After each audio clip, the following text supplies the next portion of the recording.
The world was watching. Live from Geneva, a high-stakes emergency summit was being broadcast globally. The studio was filled with world leaders, some calm, others anxious. The air was heavy. Everyone knew the topics: Africa, aid, and power. But no one expected with a pen. Next, U.S. President Donald Trump, leaning forward with that signature smirk, picked up his mic and said, "Africa is always asking for help. But what do they ever bring to the table?" Gasps. A cold silence dropped over the room. The moderators stuttered. Cameras zoomed in. A few diplomats looked down, visibly shaken. Some whispered. In the back row sat Captain Ibrahim Traoré, president of Burkina Faso, dressed in his olive uniform. His expression was unreadable. He didn't flinch, didn't blink, but his finger slowly curled into a fist. The insult wasn't just to Burkina Faso. It was to every African child, every mother, every voice ever silenced by power. Then slowly, Traoré rose, not a sound. The world held its breath. All eyes turned. Traoré walked to the front, calm, steady, like a soldier stepping onto sacred ground. Even Trump leaned back. Suddenly quiet, without notes, without hesitation, Traoré took the mic. His voice was low at first, deliberate. "Africa is not a beggar continent," he began. "We are not poor. We have been made poor. Not voiceless, but silenced. Not weak, but weakened." The room didn't move. Not a camera blinked. For 400 years, we were for 60 more, we were manipulated. But today, that ends. I looked around the room, eyes landing on leaders from Europe, Asia, the Americas. "How dare you mock our struggle when it was your industries that grew fat off of gold, oil, and blood?" One woman in the press row dropped her pen. "We are tired," he said, his voice no trembling, with contained fire. "But we are awake." At that moment, the camera caught something remarkable.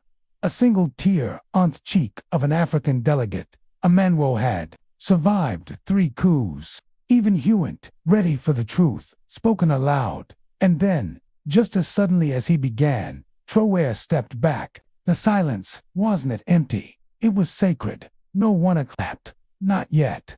The weight of his words still hovered like a ghost in the room. Then Trump stood, adjusted his mic, but said nothing. He looked defeated, lost. Trump didn't look back. He walked off the stage and returned to his seat. But by then, it was too late. A BBC camera had already clipped the moment on Twitter. The video was up within 7 minutes. In 15 minutes, Traoré Speaks was trending in 73 countries. And then it hit TikTok. People, teens, elders, mothers in Nairobi, students in Brazil, farmers in Mali started weeping on camera, reacting to Traoré's words. "I've waited all my life to hear this," one woman said, tears streaming down her face. Another video showed a boy in Ghana hugging his mother and whispering, "Mama, he spoke for us." Within an hour, CNN called it the speech that shook the West. Emails flooded. These activists marched outside the studio, holding signs. "We are not beggars. We are builders. Africa rises." But in that moment, Traoré sat still. Hewitt, celebrating. He was reading a woman, a promise, and the of a child's grave. As the summit camera switched to a quiet shot of Ibrahim Traoré's face, many didn't realize the storm beneath his calm exterior. Behind those eyes were years of hardship, his childhood marked by hunger, the loss of friends to conflict, and a country struggling to find peace. He had seen firsthand how foreign powers promised aid, but often left only empty pockets and broken dreams. He knew what it meant when leaders spoke of help while ignoring centuries of pain. Traoré thought of his mother, how she worked day and night to feed their family with almost nothing. He thought of their children who never saw school, whose laughter was stolen by poverty. This speech was more than politics. It was personal. When he spoke, it was not just to challenge Trump or the world's leaders. It was to reclaim the dignity of millions who had been ignored for too long. In that frozen moment, his voice became a beacon of hope, lighting the way out of darkness. Back in the studio, the reaction was electric. Cameras caught every detail. The subtle trembling of a delegation, a journalist swallowing hard, a cameraman blinking back tears. Trump sat rigid, the usual bravador replaced by a rare silence. His jaw clenched as the reality sank in. Newsrooms worldwide scrambled. Reporters whispered in the corridors, sensing a shift bigger than any headline. Social media exploded. Clips of Trump's speech were shared millions of times. In minutes, people from Cape Town to New York, Lagos to London, felt their hearts. A Nigerian mother posted a video, eyes filled with tears. For the first time, someone spoke for my children. A Senegalese student tweeted, he said what we all felt but never heard. TR's words weren't just heard, they were felt. They echoed in the hearts of the oppressed, the hopeful, and the angry alike. While the world buzzed, Traoré sat quietly in his seat. No smiles, no applause. Inside, a storm raged. He remembered his promise to his people, the promise to fight, not with weapons alone, but with truth. His advisors whispered caution, warning him about backlash.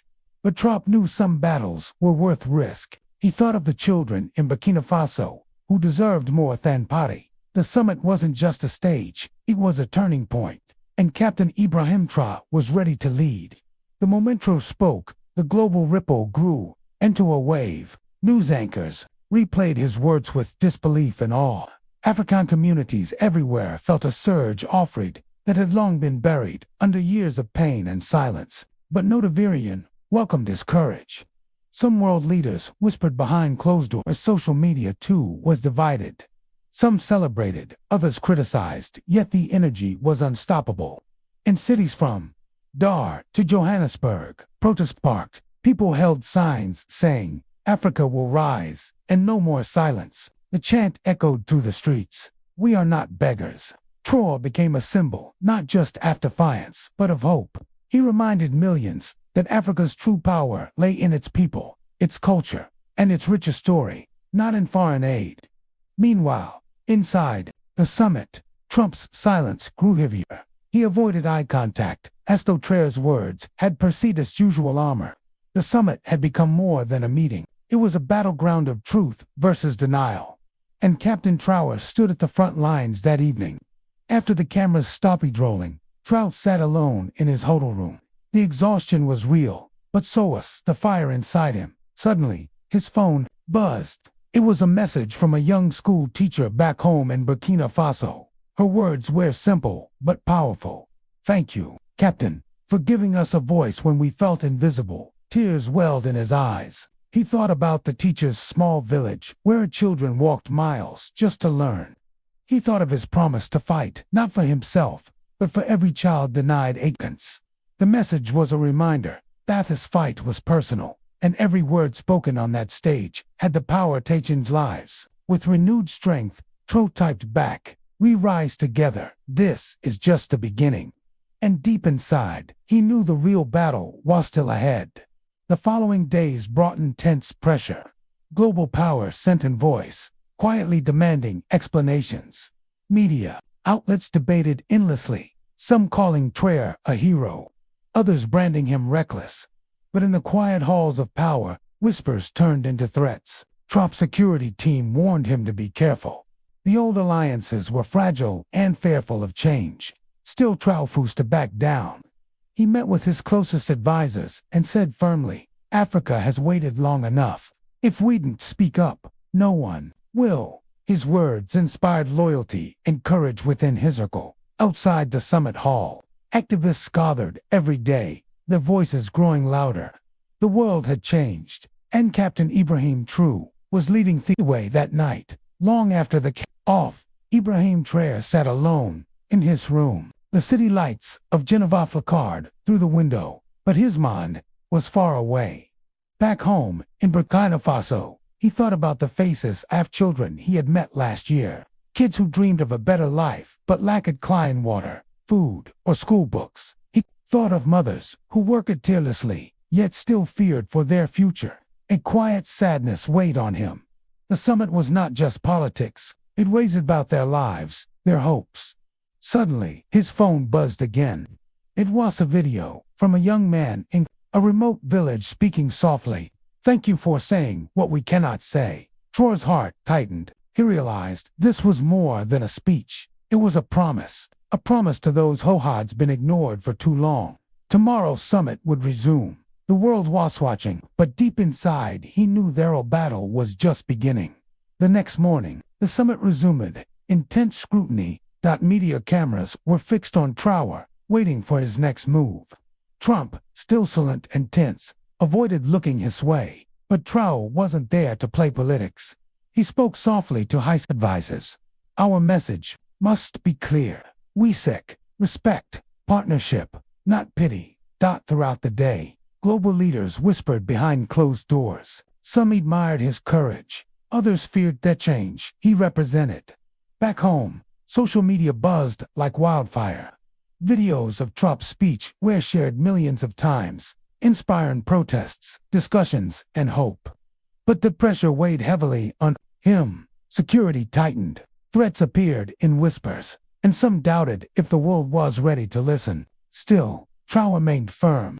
If we don't stand for ourselves, he said quietly, then no one will. Behind the scenes, Traoré faced a quieter fight. Diplomats from powerful nations tried to sway him with promises, warnings, and old alliances. They urged caution to tone down his words. But for Trump, this was not negotiable. He thought of every African child didn't yet a fair chance. Every mother forced to wait for aid that never came. He knew risks, but also the stakes. One night, a trusted advisor pulled him aside. You carried the hopes of millions, but some want to silence that voice. Traoré nodded solemnly. Then I will speak louder. That quiet resolve became his shield. Outside, the world was watching, waiting, and Captain Ibrahim Traoré was ready to lead Africa's voice to a new dawn. As news outlets scrambled to tonalize Traoré's speech, an unexpected wave began to grow. Ordinary people across continents connected with his message. A teacher in Kenya posted a video explaining how she shared this speech with her students. A father in Brazil said he watched it with tears, seeing his own struggles in trace words. But more than hope, there was anger, too. The anger of generations, denial justice, stolen resources, and broken promises. World leaders who once ignored Africano felt the heat. Quiet meetings turned urgent. Diplomatic calls increased. Some powerful voices called Trump reckless, but many others quietly admitted a truth he could no longer deny. Trump's quiet courage was challenging old systems. He wasn't just a man on a stage with Judy Moore. He was the voice of a continent refusing to be invisible. Late one evening, as the summit was winding down, Traoré received a letter not from a diplomat or a politician, but from a young girl in a small village in Burkina Faso. Her letter was simple. Dear Captain, your words gave me hope. A dream of a future where I don't have to beg for help, but build for my people. Thank you for being brave. Traoré held the letter close. It was a reminder that his words carried more than politics. They carried lives. That night, as he looked out the window, he thought of every child waiting for change. This was the real reason he spoke up. It wasn't about power or fame. It was about giving a voice to the voiceless. On the last day of the summit, the tension was thick. Cameras scanned every face, every expression. Trump, for the first time, spoke again, but carefully measured. He praised unity and dialogue, but avoided Traoré's name. Traoré stood quietly, ready. When it was his turn, he said, the past cannot bear it, but the future can bear shaped by respect, fairness, and truth. He didn't shout. He didn't need to. His calm conviction echoed louder than any speech. Outside, crowds gathered, singing and waving flags. The summit ended, but a new chapter for Africa had just begun. The world held its breath in the final hours of the summit. Ibrahim Traoré stepped up one last time, not to argue, but to inspire. With quiet strength, he spoke. Africa's story is not one of weakness, but Africa's resilience. Not one of begging, but He paused, looking around the room, filled with powerful faces. Some nodded, others looked away. For too long, our voices were drowned, Benoit's, in prejudice. But now, a new dawn rises, not from aid or pity, but from respect and justice. His words cut through the tension like a beam of the The applause was slow, then swelling, a standing ovation from many delegates, a recognition long overdue. And somewhere, deep inside, Traoré felt weight lift. The burden of a continent's hope resting on his shoulders. Back home, across Africa, people wept, not from sadness, but from Cairo to Cape Town, from Dar to Dar es Salaam. Millions watched the speech, replayed on phones and screens. Tears flowed from mothers who had waited decades for this moment. From elders who had lost friends to neglect and injustice. From children who dreamed of a future free from chains. One woman whispered to her son, "That man speaks for us all. He carries our pain and our pride."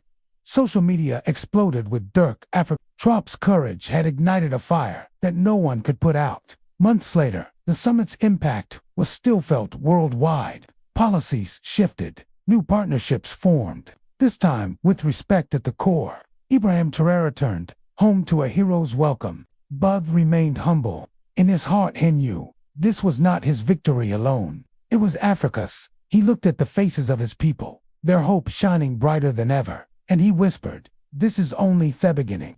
Together, we will rise." If this story moved you, if you felt through it of every word and the hope in every tear, please like, subscribe, and share your thoughts in the comments below. Your voice matters. Your story matters. Together, let's keep telling stories that change the world. Thank you for watching and welcome to the journey of hope and courage.